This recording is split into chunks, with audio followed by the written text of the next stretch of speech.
जमात जैसी जी, पार्टी जी। जो कि मोर देन 30 ईयर से बायकॉट कर रही थी कि हमारा इसमें विश्वास ही नहीं इस लोकतंत्र के व्यवस्था में, जी। लोकतांत्रिक व्यवस्था में, वो लोग भी अपने को, इसका मतलब सीधा है कि उनके सामने कंपल्सन था कि वो पूरी तरह से आइसोलेट हो जाएंगे क्योंकि लोगों के बीच में उनकी पूछ ही नहीं रहेगी। वैली वाली सीट जो पहले 46 थी, इस समय एक जो है डिलिमिटेशन के बाद वहाँ 47 हो गया है और 43 यहाँ पर जो जम्मू रीजन है, यहाँ पर 6 सीट बढ़ी हैं। इल्तिजा मुफ्ती के बारे में आप यूँ कह सकते हैं कि जिस तरह से जिस दिन आपने अभी जो मंगलवार को नॉमिनेशन हुआ है उसमें बीज बेहरा से सीट से उन्होंने नॉमिनेशन किया है। जब भी कश्मीर के सियासत की बात होती है तो दो परिवारों का जिक्र जरूर होता है, एक मुफ्ती परिवार, दूसरा अब्दुल्ला परिवार। और महबूबा मुफ्ती अब अपनी बेटी को इस चुनाव में लॉन्च कर रही हैं। महबूबा मुफ्ती की बेटी जो है इस चुनाव में चुनाव लड़ रही हैं, वो अनंतनाग की बीज बेहरा सीट से इस बार चुनावी मैदान में है और नामांकन भी कर चुकी है। वहाँ पर पहले चरण के लिए नामांकन भी हो चुका है। और इल्तिजा मुफ्ती जो हैं वो किस तरीके से अपना डेब्यू करेंगी, क्या धमाल करेंगी, इस पर बातचीत करेंगे। बातचीत करने के लिए मेरे साथ पोल पंच में रोजाना की तरह अरुण चौबे सर हैं, संपादक हैं इंडिया.com के। तो सर, सबसे पहले इल्तिजा मुफ्ती की बात करते हैं। कहा जा रहा है कि वो जब डेब्यू करेंगी तो कुछ बड़ा धमाका हो सकता है। देखिए, राजनीति में जो है इसको आप दूसरे तरीके से लीजिए कि जनरेशनल शिफ्ट है जी। आप यूं कहें कि उस परिवार में भी तीसरे जनरेशन, दो परिवारों की आपने बात की कश्मीर में, तो अब्दुल्ला परिवार में जो है शेख अब्दुल्ला साहब थे, उनके बेटे फारूक अब्दुल्ला साहब, उसके बाद उमर अब्दुल्ला, तो तीसरा जनरेशन उधर हुआ। इस परिवार में भी आप यूं कहें पीडीपी में जो है मुफ्ती मोहम्मद सईद के बाद में महबूबा मुफ्ती और उसके बाद थर्ड जनरेशन जो है इल्तिजा मुफ्ती। इल्तिजा मुफ्ती के बारे में आप यूँ कह सकते हैं कि जिस तरह से जिस दिन आपने अभी जो मंगलवार को नॉमिनेशन हुआ है उसमें बीज बेहरा से सीट से उन्होंने नॉमिनेशन किया है, जिसका जो कि साउथ कश्मीर में जो अनंतनाग डिस्ट्रिक्ट में आता है, वो सीट जो है इन लोगों के लिए बहुत इंपॉर्टेंट है। एक तरह से फैमिली पॉकेट बोरो कह सकते हैं, परिवार के से संबंधित सीट है। जैसे आप उत्तर प्रदेश अमेठी और रायबरेली देखते हैं, उसी तरह से ये सीट वहाँ की इम्पोर्टेंट है।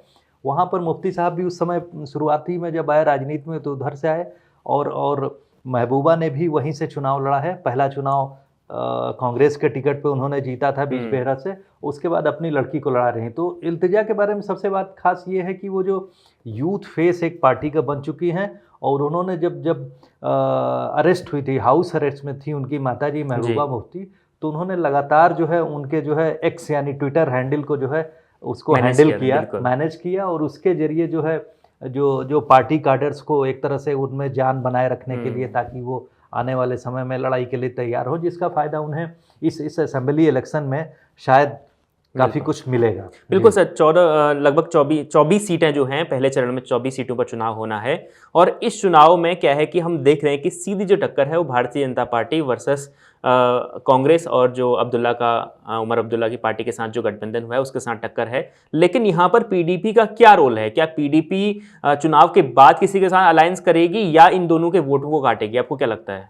देखिए, राजनीति में जो है बहुत सारी संभावनाएं होती हैं। हमेशा राजनीति में संभावनाएं, किसी ने नहीं सोचा था कि जो है पीडीपी और बीजेपी की सरकार बनेगी जिसमें महबूबा मुफ्ती जो कि कश्मीर की, जो जम्मू कश्मीर की पहला मुख्यमंत्री रही, महिला प्रधान मुख्यमंत्री रही। तो महिला मुख्यमंत्री पहले होने के साथ उनका एक अलग स्थान बन गया वहाँ की राजनीति में, और वो मौका भी आप देखेंगे कि बीजेपी के साथ में अलायंस होने के बाद में उन्हें मिला।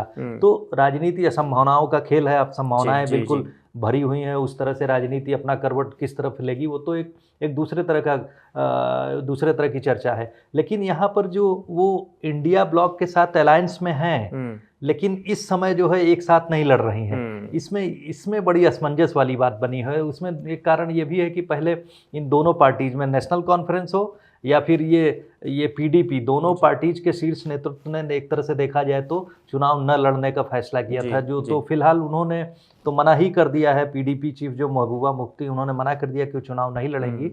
लेकिन आपने देखा कि नेशनल कॉन्फ्रेंस में जो है, नेशनल कॉन्फ्रेंस के जो इस समय उमर अब्दुल्ला ही वो हैं, प्रेसिडेंट है, तो उनकी पार्टी ने जब डिसाइड किया तो वो तैयार हो गए कि वो गांदेरबाल, जो सेंट्रल कश्मीर का एरिया आता है, गांदेरबाल से वो चुनाव लड़ेंगे। चुनाव लड़ने के बाद ये बात हो रही थी, जो कश्मीर में इस समय नैरेटिव चल रहा था कि हमें जो एक लाइटर वेन में कहा जा रहा है कि हमें गवर्नर के लिए जो है गवर्नर ही सुप्रीम होगा और उसके लिए जो है उसका दरवाज़ा खोलना पड़ेगा, इस तरह की बात जो हो रही है। तो वो एक स्थिति अलग है, लेकिन उस स्थिति में आप अपनी मुख्य बात है कि राजनीति में आप हैं, अगर इलेक्टोरल बैटल में आते हैं तो आपको चुनाव तो लड़ना पड़ेगा। चुनाव के बाद क्या स्थिति होगी ये दूसरे तरह की राजनीति है, जिसके लिए पीडीपी मुझे लगता है कि वो उसने और भी संभावनाओं के लिए रास्ते खुले रखे हैं। बिल्कुल सर, हम ये देख रहे हैं कि बीजेपी ने जो अपनी लिस्ट निकाली उसमें दक्षिण कश्मीर की सीटें हैं उसमें मुस्लिम कैंडिडेट हैं, क्योंकि दक्षिण कश्मीर जो है मुस्लिम बाहुल्य इलाका ही है और सबसे सेंसिटिव एरिया भी मान सकते हैं हम इस चुनाव में। जम्मू कश्मीर का जो इलाका है दक्षिण कश्मीर और यहाँ पर अनंतनाग के आसपास के जो जिले हैं, इन सीटों पर हम देख रहे हैं कि नेशनल कॉन्फ्रेंस और पीडीपी दोनों के कैंडिडेट हैं। और वहाँ पर अगर ये जो मुस्लिम वोट है अगर बढ़ता है तो बीजेपी को कितना फायदा होगा उससे? देखिए ये अच्छी बात हुई है इस बार, क्योंकि 5 या 6 कैंडिडेट हैं जी, जिनको बीजेपी ने, जो अभी तक उनकी 45 लोगों की लिस्ट फाइनल हुई है जी, तो उसमें से 5 या 6 कैंडिडेट मैंने देखे कि उसमें उन लोगों ने मुस्लिम कैंडिडेट खड़े किए हुए हैं। और वो इसलिए भी दिखता है क्योंकि बीजेपी ने जो इतने साल का जो राष्ट्रपति शासन वहाँ पर लगा रहा, गवर्नर्स रूल चल रहा है वहाँ पर, गवर्नर बीजेपी के जो है सिन्हा साहब इस समय हैं, देख रहे हैं एडमिनिस्ट्रेशन वहाँ का। तो उसमें आपने देखा होगा कि जब लॉ एंड ऑर्डर सिचुएशन को कंट्रोल करने की कोशिश की गई तो उसके साथ ही साथ इन लोगों ने दूसरे और प्रोग्राम्स को शुरू किया, जैसे तिरंगा यात्रा उसमें बहुत महत्वपूर्ण रोल प्ले किया है कि हर परिवार, एक एक परिवार के साथ में जो है उस जो राष्ट्रीयता की भावना है उसके साथ जोड़ा गया। प्लस जो पंचायती राज की जो पंचायत चुनाव हुए, अर्बन बॉडीज के चुनाव हुए, तो उसमें से भी हर जगह जो है लोगों को, चूँकि साउथ कश्मीर जो वैली का रीजन है वो मुस्लिम डोमिनेटेड, जम्मू में हिंदू ज़्यादा हैं लेकिन वहाँ पर भी मुस्लिम डोमिनेटेड एरिया है, वहाँ पर हैं लेकिन हिंदू बहुत कम संख्या में है। तो वहाँ का जो मेजॉरिटी सेगमेंट है वो अगर भारतीय जनता पार्टी के साथ नहीं जुड़ता है तो ये चिंता की बात होती।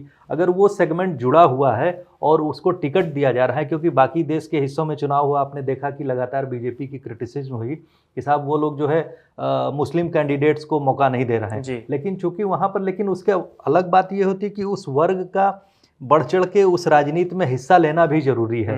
अगर वहाँ पर मुस्लिम पॉपुलेशन में कुछ कैंडिडेट्स या कुछ उस तरह की लीडरशिप उभरती है जो बीजेपी के साथ में आना चाहती है, ये बहुत पॉजिटिव डेवलपमेंट है। इसीलिए इन्हीं सब चीज़ों को देखते हुए भारतीय जनता पार्टी ने जो है वहाँ पर मुस्लिम कैंडिडेट्स को मौका दिया है। और मैं देख रहा हूँ कि बड़ा उत्साह है, जिस तरह की रिपोर्ट्स आ रही हैं उसमें उन कैंडिडेट्स को लेकर बड़ा उत्साह है और शायद वो लोग उनके साथ विनिंग एज भी बना। बिल्कुल सर, हम देख रहे हैं कि हम जिस तरीके से कश्मीर के हालात हमने देखे पिछले 6 या 7 सालों में, कश्मीर में, दक्षिण कश्मीर में खास तौर पर जहां बहुत ज़्यादा पूरा मुस्लिम बाहुल्य इलाका है, मुस्लिमों में भी अब राजनीति में संभावनाएं तलाशने की हमने एक कोशिश ज़रूर देखी है। मुस्लिम नेता भी अब चाहे अगर उनको पीडीपी में मौका नहीं मिला, नेशनल कॉन्फ्रेंस में मौका नहीं मिला, कांग्रेस में मौका नहीं मिला, तो वो लोग जिनको वहां मौका नहीं मिला वो बीजेपी की ओर आ रहे हैं, तो जो राजनीति में आना चाहते हैं। तो इस तरीके से बहुत सारे जो मुस्लिम नेता हैं वो अब बीजेपी में शामिल हुए हैं। और इसका आपको क्या लगता है कि इसका फायदा होगा बीजेपी को? देखिए, बीजेपी को फायदा बिल्कुल होगा, क्योंकि पूरी की पूरी एक्सरसाइज ही यही थी कि जम्मू कश्मीर के जनमानस को अपने साथ में जोड़ा जाए।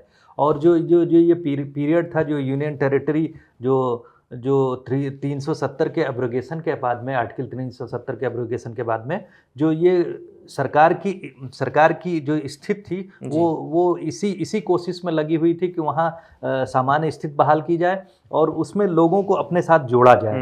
लोगों को किस तरह से जोड़ा जाएगा कि ग्रास रूट लेवल पे जो है आप कैंपेन करें और वहाँ पर टूरिज्म डेवलपमेंट के लिए सड़कों का और यातायात के साधन, ये सब जो प्रो पीपुल एक्टिविटीज़ हैं, ताकि जो डेवलपमेंट, जो विकास है, विकास की सिर्फ बात न हो, विकास जो है गांव में घर तक पहुंचता हुआ दिखाई पड़े। तो उसके लिए बहुत सारे गवर्नमेंट के प्रोग्राम्स थे, जिसमें कि आप देखेंगे कि जो बाकी कंट्रीज़ के हिस्से में भेजे गए हैं, चाहे वो फ्री राशन का हो, चाहे उज्ज्वला योजना हो, या बहुत सारे और प्रोग्राम्स हैं, प्राइम मिनिस्टर के प्रोग्राम्स हैं, उन सब प्रोग्राम्स का जो वहाँ ग्रास रूट लेवल पे इम्प्लीमेंटेशन, उसके लिए ज़रूरी था कि उस तरह की व्यवस्था वहाँ बनाई जाए ताकि आम लोगों को लाभान्वित किया जा सके। तो उन सब स्थितियों को पैदा करने के बाद में ही आप विश्वास पैदा कर सकते हैं कि साहब आप हमारे साथ जुड़िए। और उसके बाद लोगों का जो जुड़ना हुआ, और वो लग रहा है कि इसीलिए बीजेपी, मैं कहूँगा कि वैली में आपने देखा होगा कि इसी वजह से जमात जैसी पार्टी जो कि मोर देन 30 ईयर से बायकॉट कर रही थी कि हमारा इसमें विश्वास ही नहीं, इस लोकतंत्र के व्यवस्था में, लोकतांत्रिक व्यवस्था में, वो लोग भी अपने को, इसका मतलब सीधा है कि उनके सामने कंपल्सन था कि वो पूरी तरह से आइसोलेट हो जाएंगे, क्योंकि लोगों के बीच में उनकी पूछ ही नहीं रहेगी। और यही एक दूसरा कारण है कि आप देखेंगे कि मैं एक एग्जांपल दे रहा था बारामूला से जो राशिद इंजीनियर जिनके खिलाफ यूएपीए के तहत जो है केस लगा हुआ है और वो इस समय तिहाड़ जेल में बंद है, उन्होंने ओमर अब्दुल्ला को हराया था लोकसभा इलेक्शन में। तो लोग अगर इलेक्टोरल बैटल में आ रहे हैं तो उनको लग रहा है कि जो लोग जो अगर सरकार के खिलाफ लड़ाई भी लड़नी है तो इसी जनता के सहयोग से लड़नी पड़ेगी, तो उन्हें इलेक्टोरल बैटल में जो पार्टिसिपेट करना है ये उनके लिए पॉलिटिकल कंपल्सन है। बिल्कुल सर, हम लोग देखते थे कि इससे पहले दक्षिण कश्मीर ही ऐसा था जहां पर हम लोग हमेशा पाकिस्तान हिंदू मुस्लिम की बात देखते थे, पाकिस्तान की जिक्र वहां पर होता था, आतंकवाद का जिक्र होता था, हिंदू मुस्लिम का जिक्र होता था, लेकिन अब सभी लोग लगभग राजनीतिक रंग में रंगते हुए नजर आ रहे हैं। बिल्कुल, ये बहुत पॉजिटिव है, डेमोक्रेसी की ब्यूटी भी है, क्योंकि अगर बीजेपी आप देखें कि इस बार की जो बीजेपी है थोड़ी सी बदली हुई है जी। क्योंकि जो 400 पार का नारा फेल हुआ जी, तो उन्होंने ग्रास रूट रियलिटी को एक बार फिर से मंथन करके समझा है, या यूं ही अगर जीतते रहते तो वो शायद ये चीज़ें जो गैप में रह जाती। लेकिन अब इन सब स्थितियों में जो है उन लोगों ने जो रीथिंक किया है उसके बाद रीस्ट्रेटेजाइज किया है, और रीस्ट्रेटेजाइज करने में सिर्फ नारा देने से काम नहीं चलेगा।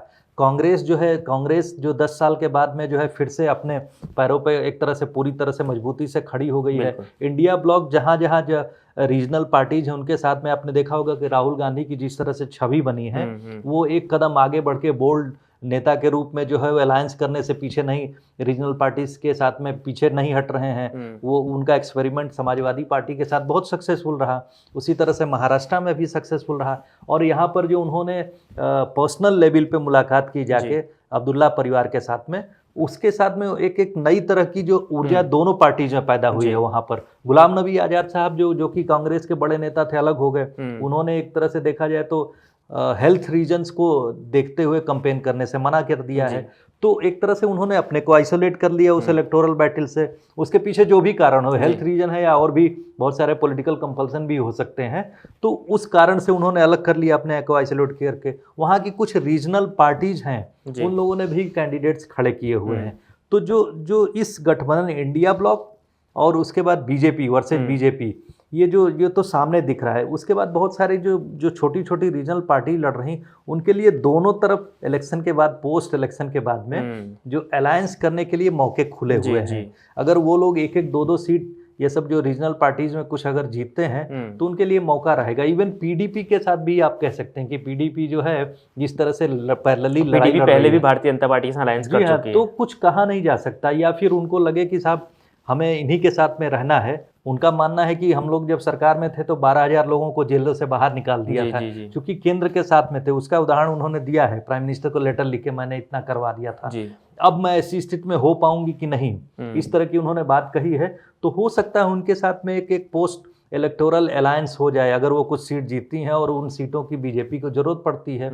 या फिर यूं कहें कि आप नेशनल कॉन्फ्रेंस और कांग्रेस मिल के अगर मेजॉरिटी सीट ले आ देंगे, उनको 5-6 सीट की कमी पड़ती है और बीजेपी के साथ वो नंबर होता है, तो बहुत सारी संभावनाएं हैं राजनीति में इस समय उन लोगों के लिए खुली रहेंगी। उसके लिए अभी इंतजार करना होगा, अभी इंतजार करना बिल्कुल। तो देखिए, जम्मू कश्मीर में जो है चुनाव, अब पहले चरण के लिए नामांकन प्रक्रिया पूरी हो चुकी है। पहले चरण का चुनाव होगा, उसके बाद 24 सीटों पर पहले चरण का चुनाव होना है। और खास तौर पर दक्षिण कश्मीर की इसमें काफी सीटें हैं जो सबसे प्रभावित कर सकती है चुनाव को, क्योंकि बहुत महत्वपूर्ण है दक्षिण कश्मीर की सीटें। और दक्षिण कश्मीर ही वो इलाका है जो सबसे ज्यादा आतंकवाद से प्रभावित भी रहता है। अब एक आपको इन्फॉर्मेशन दे दूं कि दक्षिण कश्मीर, जैसे आपने कहा वैली वाली सीट्स में, वैली वाली सीट से पहले 46 थी, इस समय एक जो है डिलिमिटेशन के बाद वहाँ 47 हो गया है। और 43 यहाँ पर जो जम्मू रीजन है, यहाँ पर 6 सीट बढ़ी हैं। ये बीजेपी के लिए फायदा कर सकती है, ये कहा जा रहा है कि बीजेपी को उसमें फायदा हो सकता है। तो देखिए, जम्मू कश्मीर का हमने पूरा आपको गुणागणित बताया। साउथ यानी दक्षिण जम्मू कश्मीर जो है, दक्षिण कश्मीर जो है, वहाँ पर किस तरीके के हालात इस वक्त हैं, कौन पार्टियां चुनाव लड़ रही हैं और किस तरीके से वहाँ पर चुनाव होगा, ये तमाम बातें बताई। अगर आप हमारे दर्शक कश्मीर के हैं तो आप ज़रूर कमेंट कर बताएं कि वहाँ पर आपके इलाके में क्या हालात हैं, आपके इलाके में कौन सी पार्टी बढ़त बना रही है। कमेंट कर ज़रूर बताएं और रोजाना देखते रहें India.com। धन्यवाद।